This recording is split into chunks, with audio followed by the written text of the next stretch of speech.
This is Today on a Tuesday here on eNCA DSTV channel 403. A very good afternoon. Welcome to the show. My name is William, last name Lahong.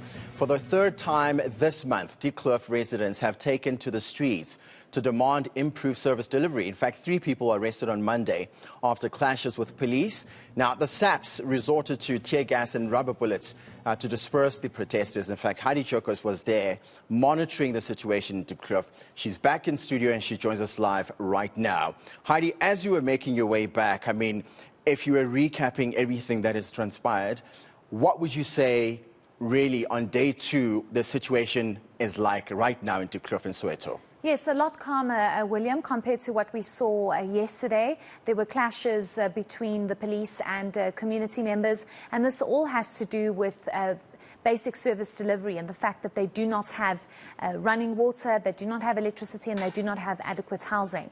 We do know that protests erupted again in the early hours of this morning, but it was brought to a stop very quickly because we do know that police were on standby. Public policing order were there, as well as JMPD.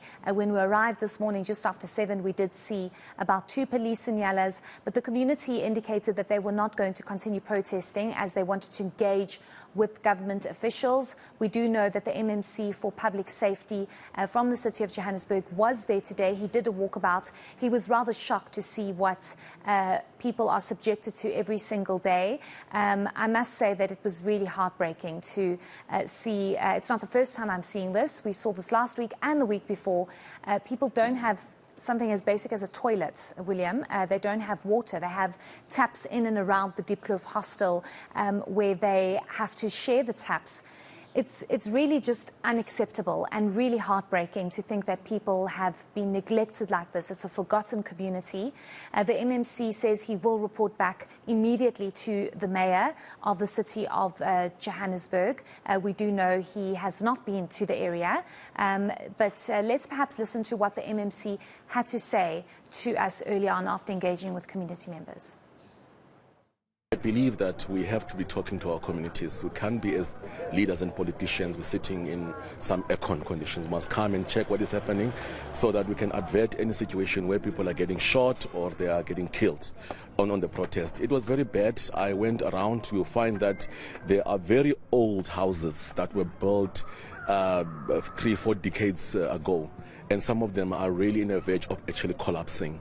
Some of them, they've been supported with some, markup plan, and it's very bad. There's no electricity.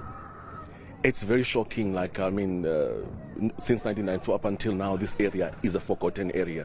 It's very painful and it's very sad. And also, what is so surprising that there's a pit toilet. There's a pit toilet here in this area.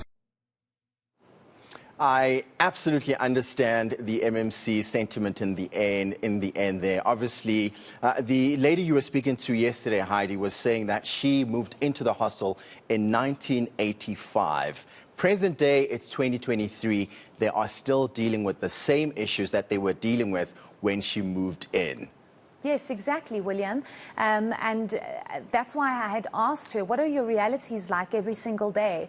And she constantly spoke about the fact that they have no ablution facilities, they have no water, they have no electricity, they have to connect illegally. Even the MMC indicated that, it makes sense for people to want to connect illegally because they just don't have any access to electricity. How do you live like that?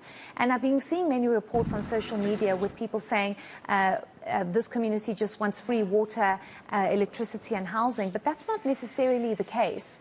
It's a community that has not been developed. There are no ablution facilities. These are basic services that people should be allowed to enjoy, especially in our democracy, and that is not happening. And those are the visuals we're showing you now of the MMC doing a walkabout, and the community, I would say, very despondent, basically just looking on. This is obviously not the first time you've had officials coming in to engage with the community and make all sorts of promises, but the MMC has vowed to get also the MMC for housing and the MMC for environment and infrastructure that's responsible for electricity. So we do hope that by the end of the week there will be some plan of action in terms of really helping this community, because they are impoverished and it's just not okay for people to be subjected to this every single day. And obviously, before we wrap it up, Heidi, I mean, there, the MMC was present. Obviously, his presence was warranted. This situation was dire, and I imagine things were of an urgent nature. Across town, they were requesting to see the president come address them. Was the community happy with the MMC's presence, and what was the feedback from the community themselves after the walkabout? Yes, so we do know that the protest action has been suspended until they are able to further engage with government officials as of tomorrow.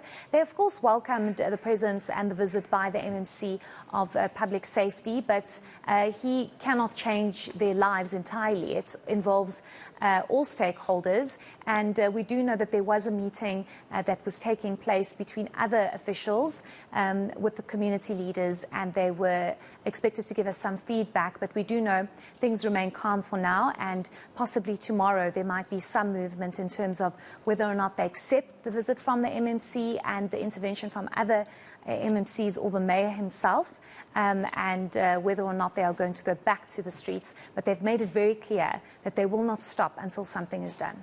Heidi Giokos, thank you so much for your presence this afternoon here on Today. Obviously, she was at Diepkloof in Soweto. The situation very volatile at the moment, but things seemingly calm as you and I speak. Let's move on to this.